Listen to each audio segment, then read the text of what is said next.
in times like this, you just have to roll up your sleeves. Don't sit back and wait for someone to teach you or to be taught what's happening.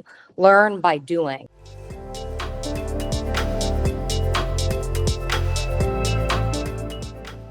Hello, I'm Neil Perkin, the host of Think with Google Firestarters. And Firestarters is, of course, a series of insightful conversations with the interested and interesting of the advertising, marketing and innovation communities. And today on the podcast, we're diving into a very topical subject, which is the application of AI in planning and strategy. And to help us understand this fascinating topic, we have Tom Roach, the VP of Brand Strategy at Jellyfish, who was actually on Firestarters about 4 years ago now. And also Christina Lemieux, who is the Executive Strategy Director of Publicis Group 1, aka PG1. Now, Tom and Christina have been instrumental in a fascinating piece of research that was conducted by the Account Planning Group, the APG in the UK, into how AI tools are being used and can be used as well by strategists and planners. And we'll be using that as a bit of a jumping off point for our discussion today. So Tom, Christina, welcome to Firestarters. Perhaps if I could begin by asking you to tell us a bit more about the work you've done with the APG and the survey, and then we can get stuck into some fascinating questions which that has thrown up. Thanks for having us. About a year ago, Sarah Newman, who is the director of the APG, and I were talking about this huge thing that's happening to the world and to the world of technology, and specifically, obviously, to planners and strategists in this case, and wanting to do something about that to reassure strategists that things will be okay, to get excited about the future, to understand the tools and the changing role of strategists in this new world, and how we could embrace the tools and understand, how it was going to affect everybody. And we developed this program we called it a working group. We put out a call to arms to strategists globally. We got about 200 people raise their hands and say they wanted to be involved. And from that, we designed this kind of process where we had 4 working group kind of core groups working on different topics. And of course, like planners do, there was much kind of quant research and other bits of research happening within it. And each of the 4 groups tackled a different topic and continues to this day. So we're all, we reported back in November, and we're going to continue doing more and more different pieces along those lines over the course. I mean, we don't know when it ends, but over the course of this year, I'm sure we'll do more stuff. So that was the basics of it, really, to try for strategists and planners to take some control over this thing that could otherwise take a little bit control over them. So it was really about empowering people and helping bring people along the journey.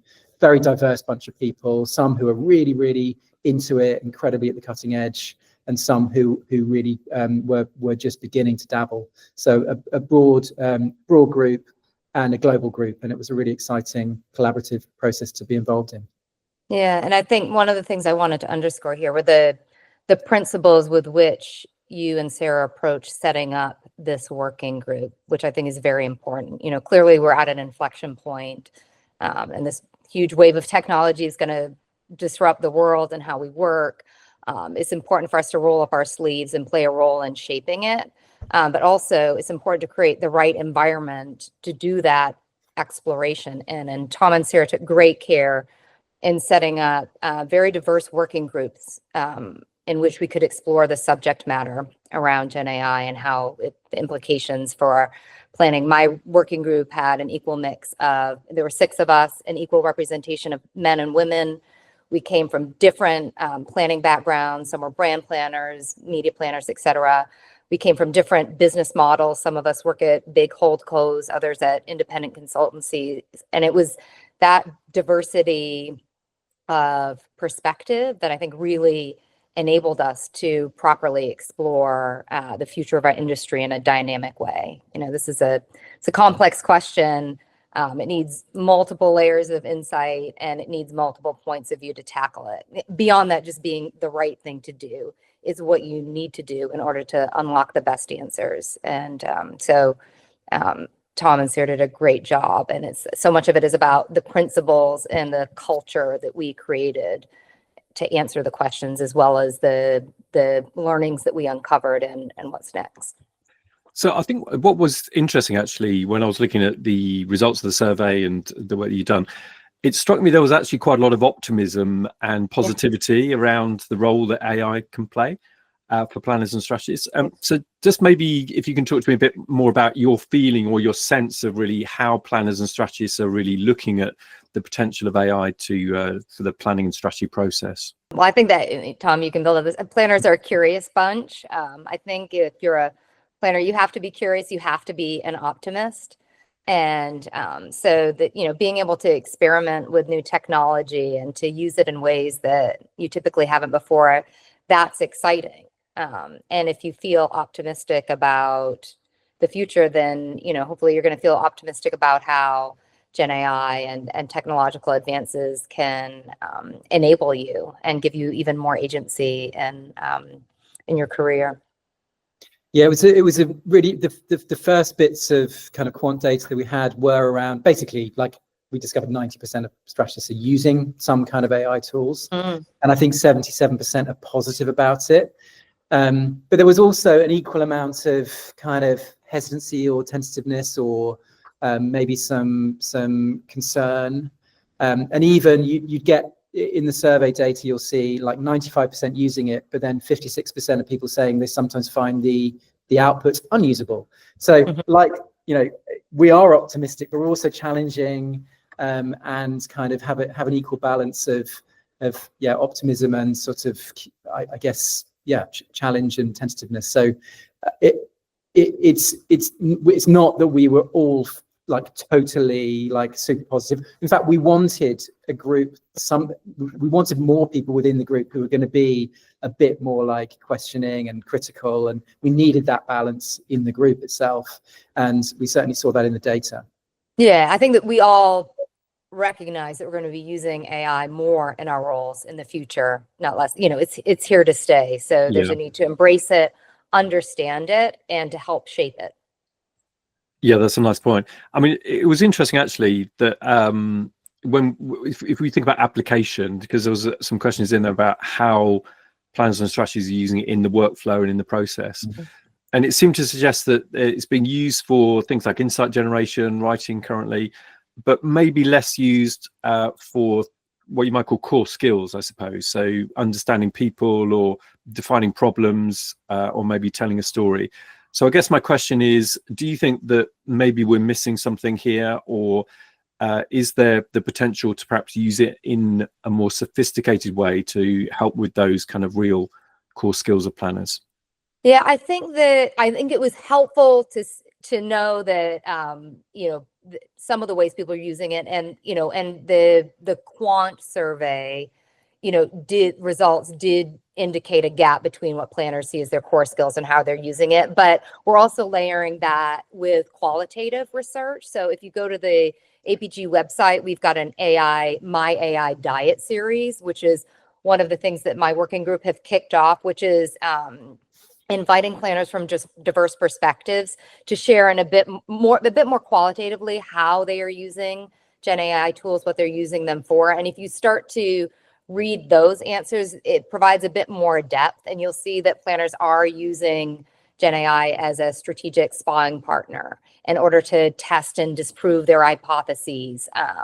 And all of that helps with more core skills, such as defining problems and telling a story. So I think that some of it was we got a broad sense of how people are using Gen AI today. And yes, there is a lot of frustration sometimes with some of the outputs, but there is some broader experimentation, and people are learning the broader, deeper applications of it. It's also worth saying that quant survey was very early on. Even in a year since we started this process, things are changing and developing. The tools that are now available are coming on online, are changing and developing. And there's many more of them than there were a year ago. So I wouldn't be at all surprised when we rerun the survey that we see changes. So what I mean, there was one interesting thing that it looked like most planners are using it in some way, particularly as a kind of writing co-pilot assistant.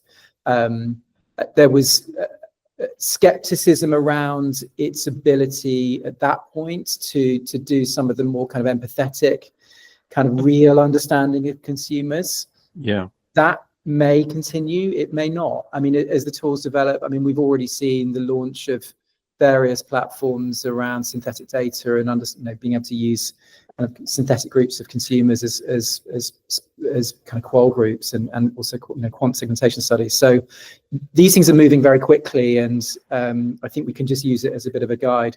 There was one prediction by the survey that was there would be much more use of these kinds of tools in terms of data and data analytics, which is an interesting thing. I guess it probably represents the fact that was not yet being, there weren't that many tools available yet on that side of things.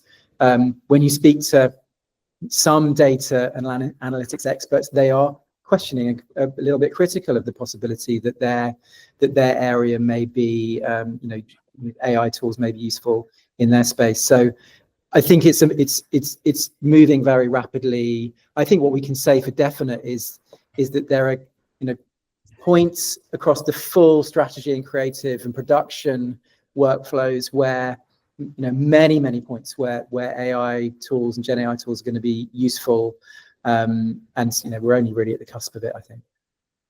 I mean, it was really interesting that just thinking about how planners might be able to integrate it into lots of different things that they do. Like your point there, Christian, about a strategic sparring partner is a really nice way of putting it.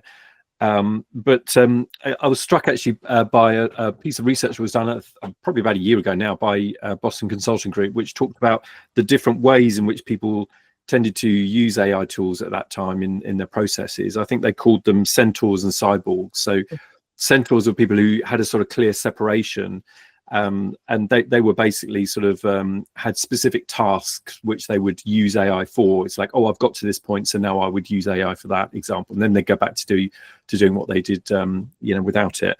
And cyborgs had fully integrated it, so it was like all the time they're just riffing off an AI tool and just building it into in a much more integrated way. So, which sort of approach do you think either of those approaches is better? How can planners really use it in their daily kind of workflow? I mean, who's to say what's better? My suspicion is that for quite some time there'll be many different kinds of usages and from people who are not using anything at all, by the way, which and Sarah told us there was an agency that CSO of a major agency who she spoke to who was not, that their department was not using anything, right through to the kind of full-on automated approach. And I'm sure in the future there'll be much more use of agents, etc. So I'm just as there are many different kinds of agency, many different kinds of strategists out there, there will be many different kinds of model, and probably different people using different kinds of setups at different times, depending on the client need. I mean, we have clients who are really, really on the bus, and they want Gen AI creative work, and they want the production to go that way, and they are therefore also expecting a high level of use at the strategic stage as well. So I think there will be different uses for different kind of cases and clients, I suspect. And Christina, just to bring you on this, any sort of tips or techniques really for how planners and strategists can make more of a habit of using these tools? Yeah, I mean, I aspire to, reading Ethan Mollick's book, Co-Intelligence, is a great place to start. And one of the things that he says in his book, which I try to hold in my mind, is always bring AI to the table. Think of ways to always, and that's how you learn when there's a new technological wave like we're in. You have to learn by doing. It's really in rolling up your sleeves and just constantly experimenting that you learn how to apply new technology to your thinking and to your workflow. So, I mean, obviously there are legal and ethical factors that you need to input along the way. And there are a number of things that, of course, you're not going to do because of the, legal and ethical concerns around it. But that aside, being creative about asking yourself, is this something that, I can ask for AI to assist me in? And most planners, if you're lucky enough to have been in the industry for a while, you will have been trained in disruptive thinking. So, I spent some time at TBWA, and we're the disruption agency. We have the disruption playbook, and I helped run and facilitate disruption workshops. And so you can apply so much of that thinking to how you work with Gen AI to help you think about a problem through different frameworks, be that through different archetypes, applying different business models, different characters to just get to new places, applying a lot of what ifs to the process. Can I just build on that, because that is such an interesting area, I think. Yeah. About how you can use your phrase, a strategic sparring partner, to actually have the AI to open up new thinking for you, to really kind of take you in a different direction, and to get you to somewhere that you wouldn't have got to alone, if you like. So some of the techniques that you were talking about there, about just maybe taking norms from one place and using it to disrupt norms in another, or characters, and how you might sort of get it to play a role, which would actually open up your thinking. Can you tell me a bit more about any sort of specific techniques that might be helpful to do that, to open up new thinking? Oh, I mean, I guess it depends. Yeah, through the lens of archetypes, Jungian archetypes, I think is really interesting. And then getting, a brand or a business to act out and imagine new futures through the lens of an archetype or a specific character, or through the lens of a metaphor, applying different metaphors to your thinking. And sometimes it allows you to take great leaps in your thinking. So that's one way to do it. I also think that Gen AI gives us agency to bring our thinking to life in new ways that can shift output. So, we can be more, most planners, or at least I do, I think in words, and most of my output is words and a few strategic shapes. And Gen AI gives planners the ability to be much more multimodal in how we express ourselves. And that may or may not be helpful. Sometimes bringing your thinking to life in a much more visual way can be good and inspire creative thinking or other types of thinking. Sometimes it can shut down creative thinking. If you're briefing a creative team who are supposed to be coming up with expansive creative ideas, sometimes getting too developed of a creative prototype might actually not be the best thing. One of the things I think in all of this is it still, I think, requires, at the moment at least, a kind of fundamental understanding of the basics of the fundamentals of strategy and planning, to then apply and to direct tools and in the future agents to explore those different models and ways of thinking. So anybody that is currently thinking this is going to be, it's going to decimate the strategy community, I think we're a way off that. I mean, let's not be too optimistic. It's certainly going to change the shape of the role, and probably change the need in terms of numbers. We can't say, of course, definitively what direction that's going to go exactly. But what we found on the APG group was a real sense of the core skills and the fundamental skills will need to be reinforced in order for us as a community to get the most out of the tools. One slightly problematic finding, actually, that we suspect, and this was just from the research that we did, even though we went as wide as we could with the research, we didn't get many respondents from young people, from young strategists, and we had an underrepresentation from women. Yeah. And that, I think, is of concern, for obvious reasons, but particularly around if younger strategists are not embracing this alongside the core skills, then we may have a problem in the future, because we need to recruit people into this discipline. So that was just kind of one note of warning I wanted to put out there. And we are, as part of the next round of research and thinking, we are going to pursue those those particular problems of gender diversity and also age diversity. Yeah, that's so interesting. I mean, to your point about the kind of human and machine balance, I suppose, or the role of each. Somebody used a really nice phrase with me the other day. They said, "What can't be automated is elevated."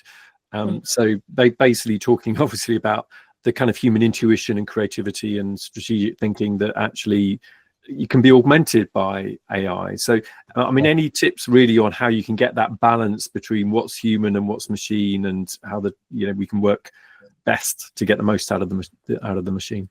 The only tip I can really give on that is just to try and to start and to embrace it. And I mean, what we're seeing, and I don't know if we're going to come on to talk about agents, but what we're seeing is at Jellyfish, we are building some agent type products.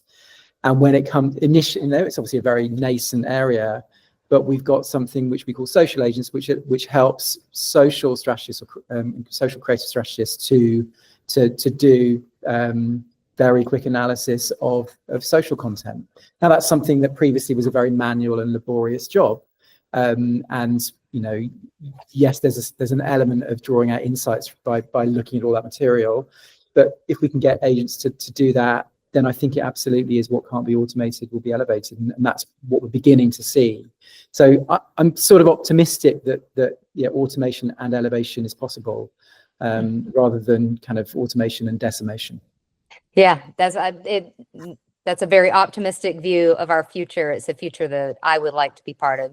Speaking as an individual planner, I think the more AI and technology are seemingly making it easier for us to do some things, and the more tempting it therefore is to look for the answers behind and within a screen, the more important it is to get out into the world and out into life to inspire fresh thinking and perspectives, field research, get into people's homes, get into their hearts and minds through really deep conversations and discussions, spend time in a mall, spend time talking to mums at the school gate, and then feed that into Gen AI as your sparring partner. And that's exciting. And that is one of we took time to kind of map out 4 possible future scenarios for where we could where our industry could end up.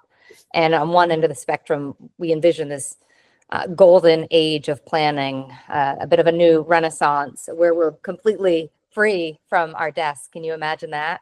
And able to really luxuriate in contemplation and observation. And probably if you get outside of our industry, that's what people think we do all the time, simply sit on a park bench and watch humans in the wild. And at some points in the history of planning, we did spend more time doing that. And maybe we get back to that place. It seems like a lovely place to be if we're freed up from some of the other stuff. Yeah, that's really well put. I mean, it strikes me, I think there's probably a bit of top down, bottom up to this in terms There's of both. application. Yeah. So I mean, from my point of view, I guess that would be, as an organization or as a team or a function, you have a kind of view on the top down bit, which is like, these are the ways in which we do it. These are the tools we use in processes and so on. But then the bottom up bit is actually at the individual level, people finding specific ways that it works with them and the way that they work. And so that exploration to sort of get to that point of understanding how you personally can actually work better with those tools. Any tips for how to explore and experiment and find that out?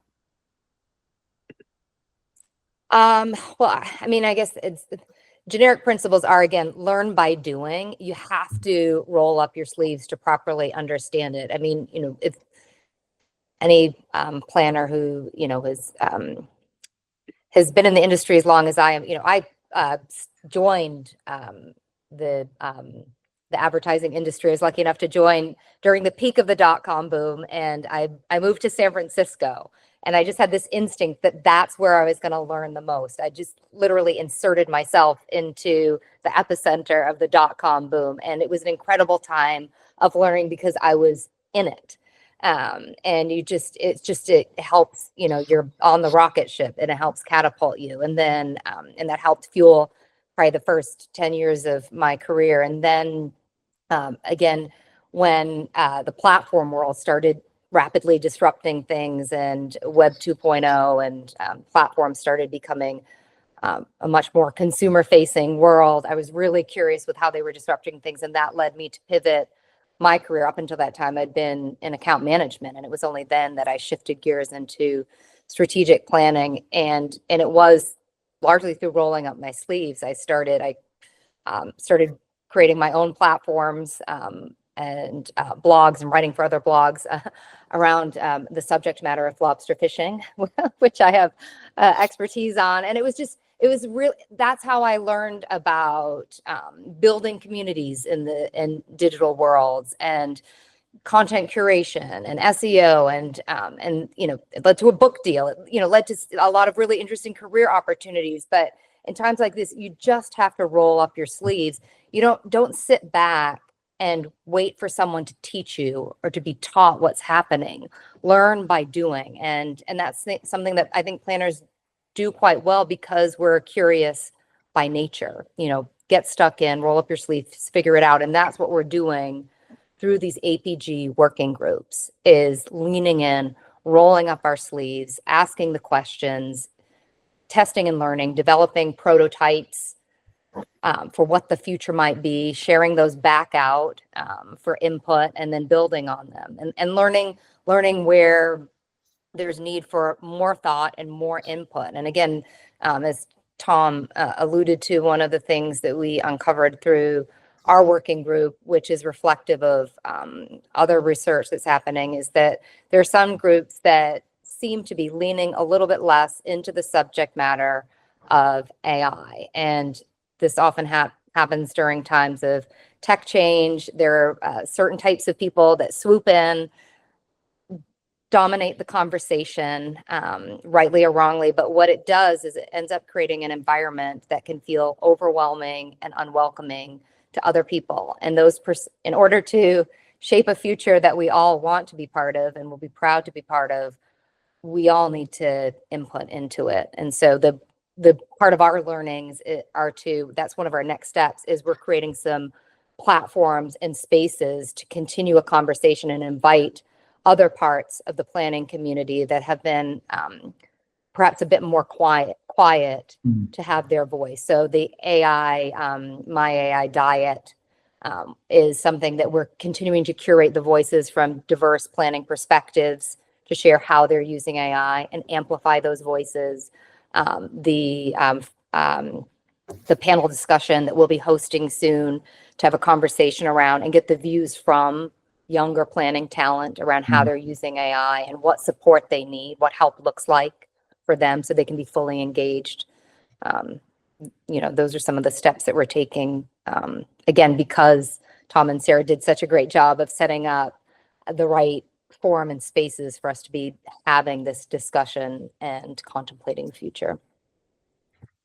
Yeah, I think it's absolutely right what you're saying there about sharing knowledge, sharing what's working, and the more conversations are happening like that, the more it's we're all learning together, which feels like one of the great strengths of this project. I think just from a personal perspective, I guess the unlock for me was about prompting and just learning a bit more about how prompting works. And a shout out actually to a Google Gemini guide called The Art of the Prompt, which has been designed for creators and strategists, because that's very good. Actually, it talks a lot about the different kind of ways in which working with an AI can expand your thinking, but also condense things down, summarize, assimilation, and so on. And so the role of that through the kind of planning and strategy process. I guess, Tom, from your perspective as an agency that's really kind of at the forefront of applying AI, how have you gone about it as an agency to kind of learn fast, really, about getting everybody on board in the team and really just bringing up those levels of knowledge across your team? Yeah, so within brand strategy, and across the company and across brand tech as well, we're lucky to have tools and platforms within the group that we're able to use, and Pencil is one of those things. So there's a kind of company-wide, very advanced kind of training that happens for everybody. Within brand strategy, of course, we're also able to use some of those tools. We've got I mean, within the team, there is a strategist who is almost entirely focused on Gen AI pencil projects. So she is, I'd say, probably 80-90% focused on projects where the creative output is Gen AI focused. And so it's a bit, I think it's a little bit like, in any strategist at any time, one that becomes a real expert in something becomes very valuable. And so we're pointing her at those kinds of projects, and she's, seems to be really, really engaged and really enjoying that process. So on an individual level, it can be quite rewarding. And then across the team, we're all just experimenting in different ways. We very early on had a strategist who was super interested in stuff and built a thing using some of our tech people to kind of bring it to life, called Strat GPT. That still exists, but we're now as well exploring, and we're piloting Springboards, which is a platform that seems to be doing pretty well, and has signed up lots of agencies, including us. So we're using that, and so we're just trying lots of different things and seeing what works best. And there was a training conference the other day that was run by Mark Pollard called Sweathead. Somebody from our team went on that, and they came back with loads of brilliant insights tools. There was a particular prompt for generating insights, which we're experimenting with and using, that she brought back from that. So just magpieing and trying to adopt as many different things.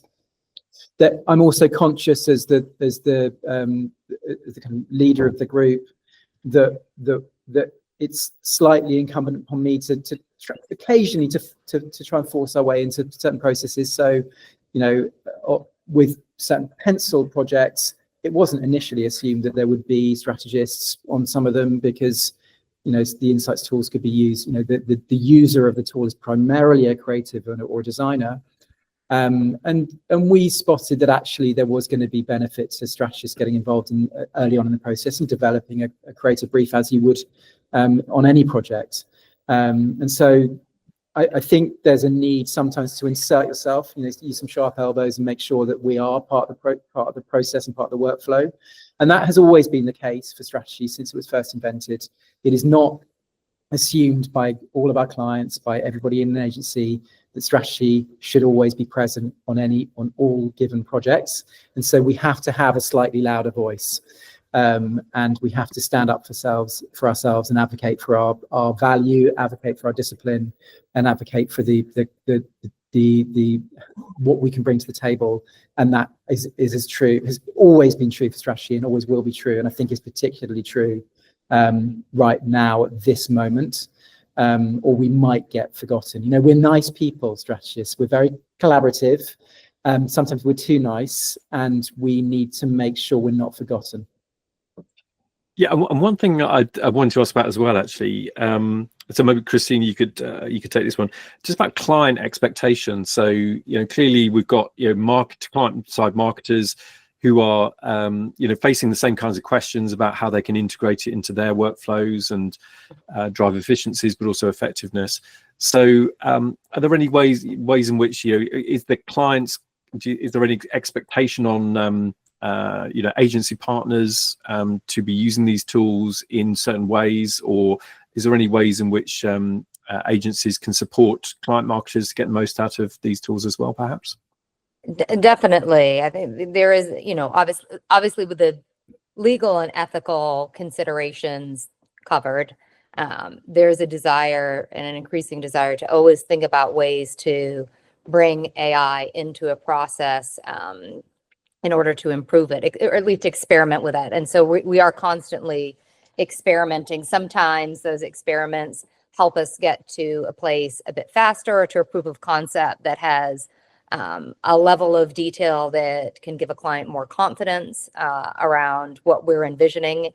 We've also found that sometimes it can, it's not helpful, or you get to a level of detail that leaves little room for imagination too early in the process. So sometimes it's not always helpful, but I think a lot of it is the principle and the spirit of, continually looking at how can we do things a bit differently, a bit better, to lead to outcomes that are that are better for our clients. And we're obviously, investing in lots of training around AI as well. And there's a lot of sharing of, again, what we're able to share in terms of learnings within Publicis Group, or of where we've had success stories, and considering how those can be applied to other parts of the business. So it's a time of thinking about, how we're cross-pollinating and how we're doing that, rapid cascading of what we can share. Yeah, I mean, I think that's really interesting point about cross-pollinating. And to that point, I know Publicis has done quite a lot around you drawing on, different knowledge from around the organization, like globally. Yeah. And it feels like a real kind of superpower if you can do that, if you can really draw on all of the kind of strengths that you have across the organization within a functional team right around the world. So do you think, is there a key role that AI can play in doing that? Oh, definitely. And that's the proposition of Core AI, which is Publicis Group's AI proposition, is just being able to knit together in new and dynamic ways some of the expertise, obviously the data of Epsilon, and then the unstructured data that we've been building and creating through Marcel since, for, quite a few years now. So, again, that has huge potential, and still so much to be realized. There's a lot that, you need to get right in order for things, nothing is ever going to be seamless. I hope we don't get to a world where it can all be automated. We still envision a world where, again, people, it's being led by humans, and humans are able to apply our unique skill sets even more in order to, move to intelligent partners, as we say, intelligence partners. Businesses.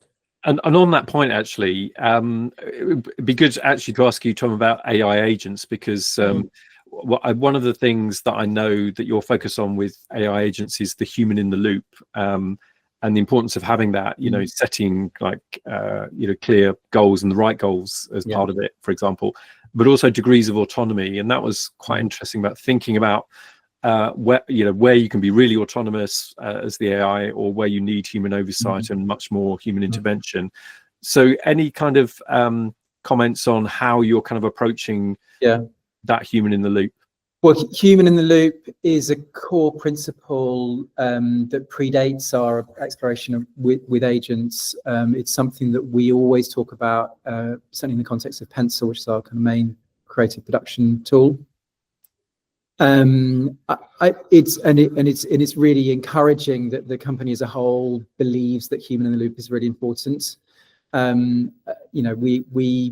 We are a humans and technology business, and I think we believe that we'll get the best creative solutions by combining those two things in the best ways. Does that mean we will never propose kind of more fully or autonomous approaches to certain things? I don't know. I really don't know. I mean, maybe it's a little bit like the sort of split between that we saw in the early days of digital with kind of brand and performance, that kind of split. Maybe there's something going to happen where for really high value, maybe lower volume creative tasks, there's a bit more human, a little bit less technology. Maybe for the more high volume, sort of lower value stuff, it'll be more automated and even autonomous. That feels like the likely sort of future where you've got a balance of different things. And I'm sure we'll be having debates in 1 or 2 years' time to say, have we gone too far on the autonomy? Do we need to wind it back a bit? And there'll be some brands that are very, very happy being, having a fully automated process. But maybe they learn the hard way that actually you need a little bit more humanity to create greater difference and greater creativity in what they do. But who knows? Because we are seeing huge and very quick advances in the way that particularly on the creative side of things, how things can develop. It's certainly on the film side, that's moving very quickly. I suspect we'll still have a level of human creation of ideas, even if the production of them is far, far more automated. But only time can tell where that balance lies. Yeah, and perhaps if I can draw you in on this question as well, Christine, on the question of automation and AI agents. So, you know, where do you think this is heading from your perspective? Well, I mean, I'm an optimist. So my hope is that it pushes us towards the more optimistic end of the spectrum of what we can end up as planners, more towards the golden age of planning. And that's if, you know, we're able to assign some of the more mundane tasks that we do today to AI, that it can free us up. And, you know, and it might be, and this actually, maybe this is radical, maybe it isn't, you know, today I do focus, you know, probably the majority of my focus is on the promotion of products and services for my clients. I still, you know, and that's even if I'm in a world where, you know, in the future there are agencies. I imagine there will be, but you know, so that's how you know, that's a lot of my focus today. But I also apply some of my thinking further upstream to new product development. Sometimes we've got a formula that is interesting in terms of a scientific advancement, something that's fresh out of the R&D department, but trying to figure out how can this have meaning to an end consumer? What could that mean? And you're thinking, you know, some of the work that I have done and do for clients is upstream in that space. So it's highly conceptual, trying to think about how do you turn a formula or an experience or something that the business has into a consumer facing product. And then what that could look like once it's packaged, and how do you go to market with that? And that's further upstream. And it could be that that's where more of the focus shifts, because that type of work and thinking requires, you know, a lot of creativity as well. And today my balance is a little bit less in that space. And I think that was one of the futures that we envisioned as could be a potential future for strategic planning. Not quite a new renaissance or golden age, but working much further upstream on our clients' businesses at a creative business consultant level more of the time. Yeah, that's super interesting. We're running short on time, unfortunately, because it's been a fascinating discussion. But I'm going to ask you just a final question, quite a tricky question, this one, but to imagine what the future might look like. So if you were to imagine maybe in, well, probably a couple of years' time, bearing in mind the pace at which things are running, but so 2 or 3 years' time, if we're in a scenario where AI is fully integrated into planning and strategy processes, I guess the question is, what would that look like, perhaps, and what can we do now, and what can the planners and strategists listening to this podcast, what can they do now in order to prepare themselves for that future? I think it's a small, tight, smart group of humans, strategists, clients, and creative people setting goals for some agents and some machines and some production tools, injecting ideas into them that may have been developed using AI, by the way, that then is more autonomously executed. And you know, so it's a combination of a few smart people and some amazing machines, lots of amazing machines. And what can you do? I think you just have to embrace it. We can't, you know, I think the lesson from sort of, you know, the early .com era was, if you ignore this stuff, it's not, you know, it will catch up with you and it will be a problem. So you have to embrace it. Yeah, really good. Christina? I think that in a few years' time, planners who have embraced and really, you know, learned how to bring AI to the table and throughout their workflow and how they approach strategic planning are going to have value, and planners that don't will find themselves with decreasing relevance. It's one of those periods in our lives, in our career, where you see there's a swell in the sea, and if you're a planner, you need to be paddling fast right now in order to catch this wave, in order to catch the momentum of it. And if you do, I think it can, it can help fuel the next probably 10 years of your career. And I think that if you let it crash over you, you could end up a bit marginalized. And, I don't think that anyone today would rock up to this call and say, oh, social media has nothing to do with how I approach strategic planning. If you don't understand that world, and if you aren't curious about and involved in that world in some way, no matter who your client is or what your business is, you have limited relevancy in today's world. Look back another 10, like if you said, oh, I'm really not interested in, mobile phones, websites, digital, it really has nothing to do with what I do. If you don't understand, we just accept today that you have a fundamental understanding that you're interested in and engaged in those worlds.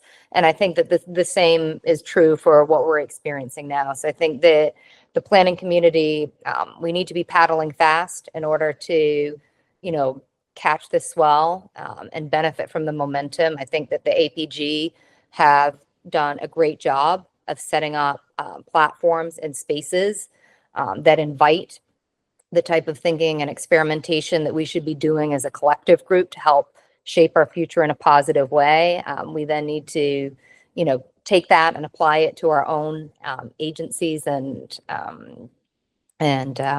small groups of planners and teams. But a lot of it is about the principles. Yeah, fantastic. I love that paddling fast to catch the wave analogy, and that's such a good thought to kind of close the podcast. So Christina, Tom, that's been super fascinating, really interesting. Thank you so much for being a part of Firestarters. And if you have enjoyed this podcast, don't forget to like it and to share it.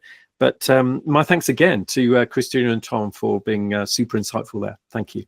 Oh, it's been a pleasure to be here today. Thank you.